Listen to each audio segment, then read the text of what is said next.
during that time, there were 4 years that mom was laying on her back without moving. During that time, I built such a strong relationship with my mom. Hello, hello, hello. Empowered Global Women in Business podcast. Elle Ballard is here today with my guest, Sara Im. Hi, Sara. Hi, Elle. Welcome. Good to see you. Sara Im is an award-winning author, inspirational speaker, and resilience coach who survived the killing fields of Cambodia. She shares her powerful story of endurance and faith while helping others build resilience, overcome challenges, and embrace wellness.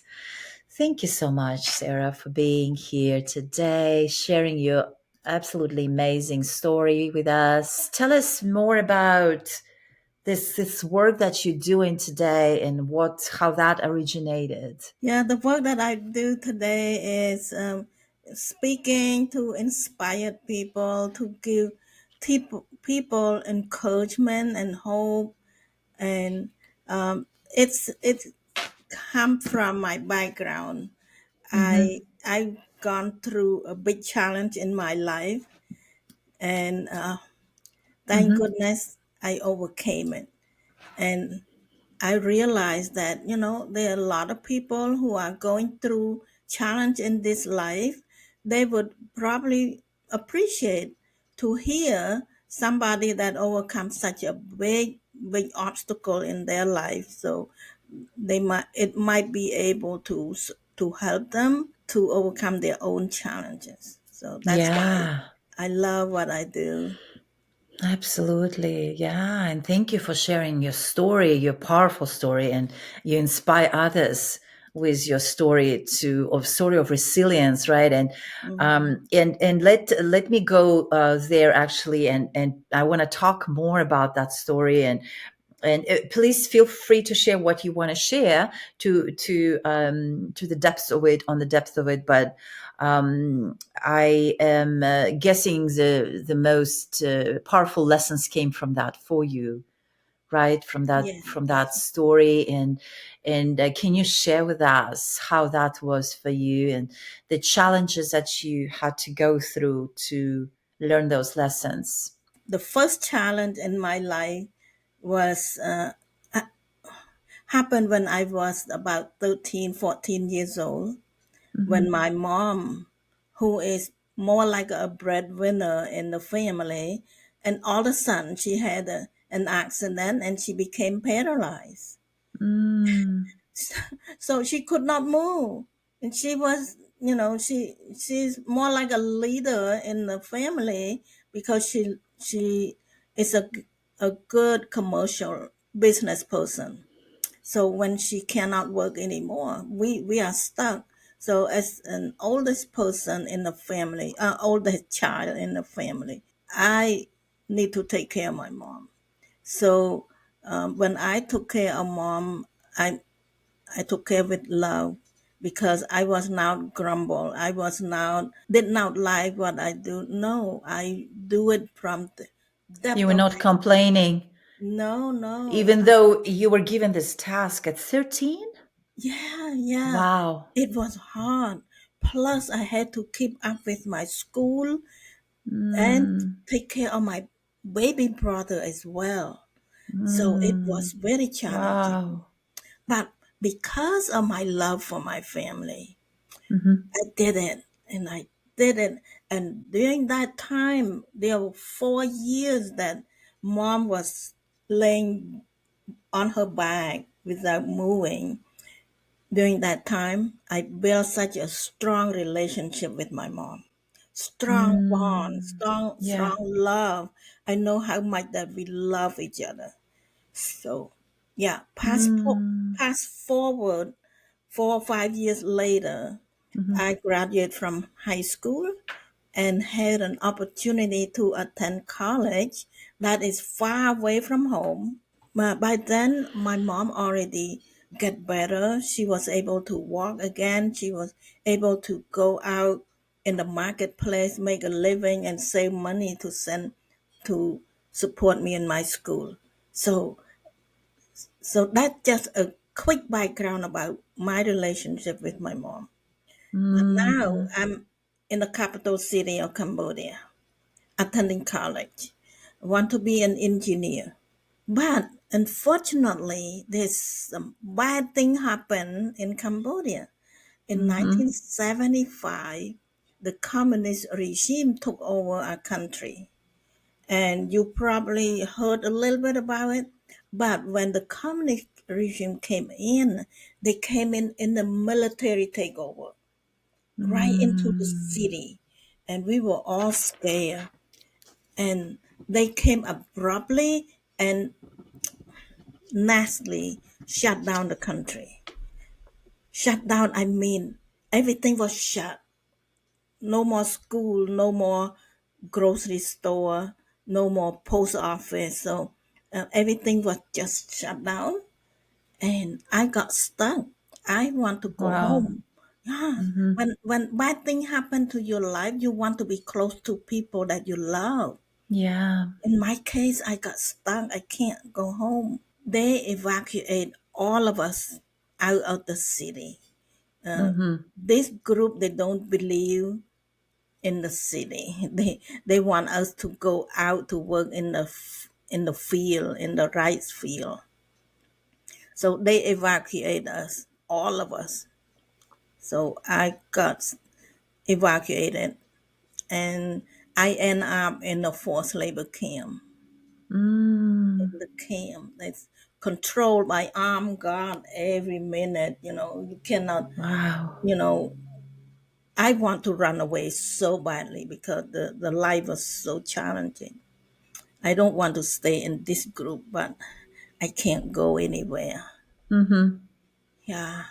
So the life in that camp was like, they forced us to work in the hottest sun in the field, in the rice field, like Mm. 15, 16 hours a day Oh, wow. in the sun. Mm. And then they give us very little food to eat. How old were you? How I old were was you on this? I was 21. 21. Yeah, yeah. So we got only a few hours of sleep and no rest. We work Wow. 7 days a week. So with that condition, Mm-hmm. imagine yourself if you are put in work like that. Right. How long would you last? You know, Yeah. not long. A lot of us start to get sick. When we get sick, we pass on to each other because Because the immune system is so weak so because weak. you're not getting enough rest. Yeah, Yeah. not Wow. enough rest, not enough sleep, not enough Sleep. food. Mm-hmm. Food Mm-hmm. was, Food. yeah, Mm. everything Oh my was, goodness, that's so. yeah. So I start to get sick also. But even though we are sick, we have to force ourselves to work because if we don't work, we don't have an opportunity to receive a little food that they distribute. Only the Mm. working people can line up to receive food. I need that food, even though it's little, but at least I have something. So that's why everybody force ourselves to go to work in the bad condition. But our sickness is getting worse, worse. And one day we can't push ourselves anymore. I Mm. can't go to work anymore. And they don't like it. They don't want us to stay in the shelter. Mm-hmm. Mm-hmm. They kick us out. They said, you need to go to the hospital. If you cannot go to work, you have to go to the hospital. So the word hospital sounds a little better. So I went to the hospital. When I got there, I realized, oh no, no, it's not a hospital. It's more like a hospice place. Oh wow. Yeah, there's nothing to help us to get better. The only thing that is good is that we don't have to work. We just go there and rest. But rest in a sick condition, we most likely will receive more illness from each other. So I realized that I can't stay here that long because I cannot afford to add more disease into my little body. Get more sick, yeah. Now I start to think about what to do. What to do? Mm-hmm. I cannot stay. But if I can't stay, I need to get out. But where? Out where? I don't know where to go. We are at the middle of, nowhere. Not close to the village or anything. I start to pray because that's the only thing that I can do. There's nothing else I can do. I Mm-hmm. pray, I pray, and I believe that there must be God out there. God that know what's happening, and God that love, that have compassion. Through listening to some of the story that my mom read to me, I believe that there must be God. So I pray and ask God. I say, God, please help me. Please help me to survive. I want to live. I don't want to die yet. I want at least survive and go back to find my family, to let them know that I'm okay. Yeah. Even though I'm not okay, at least I know I want to be close to my family. One morning when I woke up, I have a little bit extra energy. I feel like, oh, maybe I can walk. Maybe I walk out of here. So the only way that I know where to go is walk back to where the working people are staying. So I walk back and Back to the field. yeah, at the field. Yeah, yeah. Mm-hmm. Mm-hmm. So on my way back, there's one woman saw me, and she's a kind person, and she was trying to help me to find something to do because Mm-hmm. in this camp you have to do something. You cannot not doing anything. When she realized that I'm too sick to do anything, she went to the kitchen where they cook all the food to feed 1,000 people. She asked the cook, she said, if they can use my help. Mm-hmm. So she was smiling when she came by. She said, they accept you to help out in the In kitchen. the kitchen. Yeah. Okay. Yeah, so I realized, oh my goodness, God Mm. answered my prayer in the Mm-hmm. most amazing way. Because, Mm. yeah, yeah, the kitchen, I got to work in the shade. I work less hour. I get access to more food. I had extra time to rest. So gradually, I got better. Mm-hmm. I feel a little bit better every day. So for several months, I stayed there. I worked there. When I look much better, the big supervisor saw me. He said, "Oh, you don't need to stay here. You need to go work in the rice field, Oh no, back to the. back to where I came from." So yeah, I got thrown into the rice field again. Oh my goodness. How many years was this going on for you? Oh, just Well, happening to you? yeah, all together, my Mm-hmm. my misery ended in about 4 years, 4 struggling years. So I'm in and out of the infirmary, of the hospice. Mm-hmm. Yeah. So yeah, but at the end of 4 years, something going on. There's something coming, and this group, Mm-hmm. they start to move us. They push us into the jungle. The jungle. I realized that, oh no, I don't want to keep going with them because the jungle is like a dead end. Mm-hmm. It's now the place where I can find my family. Really hate to run away this time. No matter what happened, I don't want to go to the jungle and stuck with them. Yes. So I start the plan to escape. Mm-hmm. This time is life and death. When you escape from them, they accuse you of a traitor. They accuse you of running back to the enemy or whatever. So, but I still want to run away. So Mm-hmm.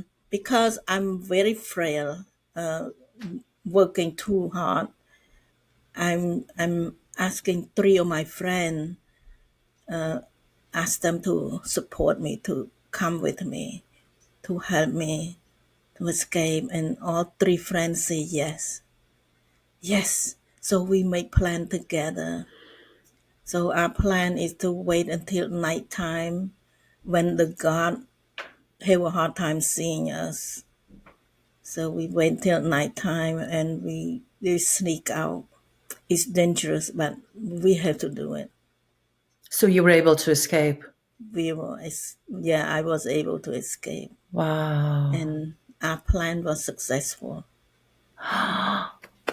Oh my goodness. Yeah. Wow. What a story. So Wow. when we get out of their captivity, we keep walking far away from them, and then when we see some people, I ask for direction to go to my hometown. We continue walking, follow the direction for weeks walking. And then when we get hungry, we stop by and ask people to, for food. But eventually we get to my hometown. And And you got you reunited with your family.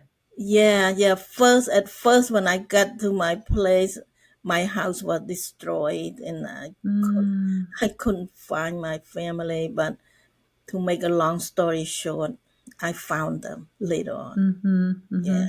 So Wow, what a story. yeah. Amazing. What a strength you have and just to go through all of that. Thank you for sharing that story. Yeah, to go through all of that and still have this strength of your spirit to guide you, right? And Yeah. Yeah.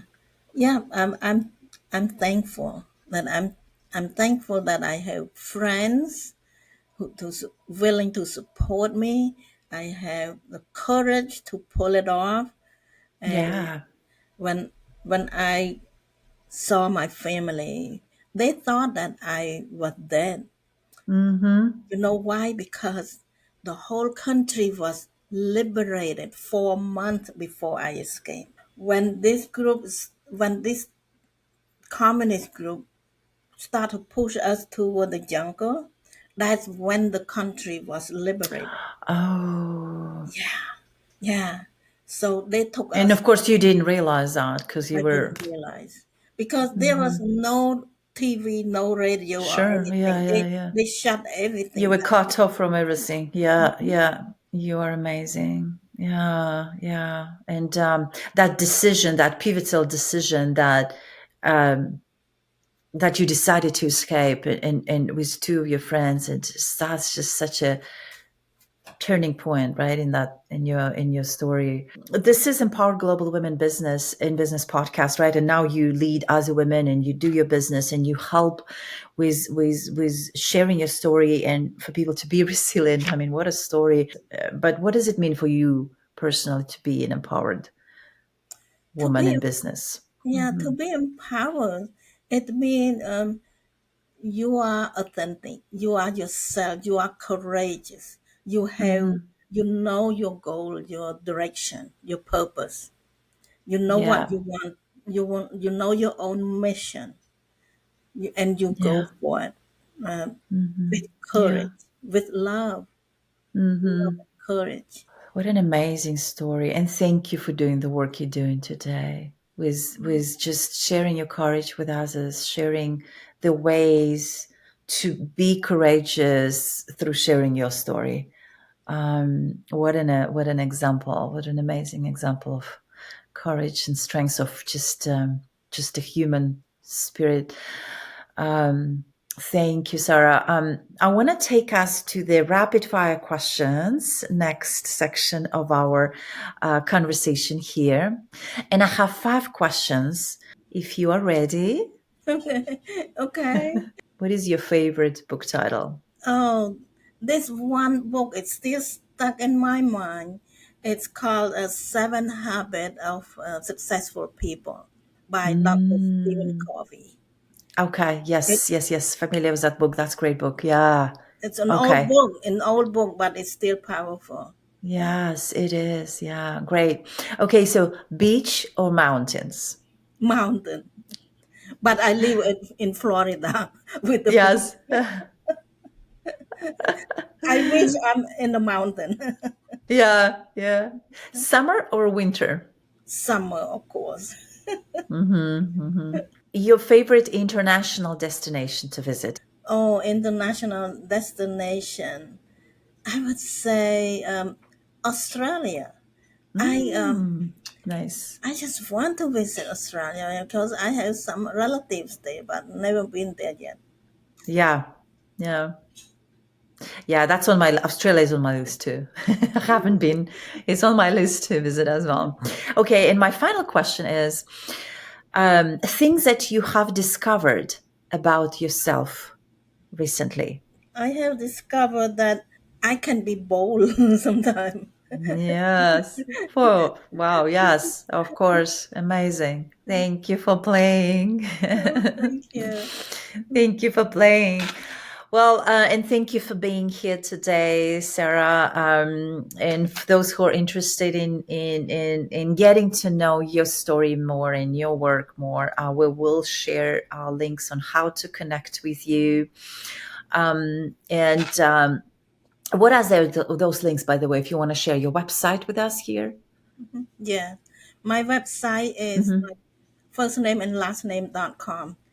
Okay. Saraim.com. Just Okay. SARAIM.com. Beautiful. Beautiful. Yeah. And is there anything else you feel before we close here? Anything else you feel called to share your message, your mission, maybe a message for women around the world who are listening to us today? Yeah, I Women think, and men.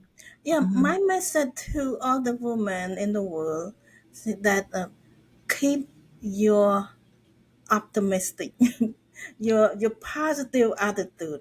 No matter what happened to you, you have to have that positive expectation. Uh, Yeah.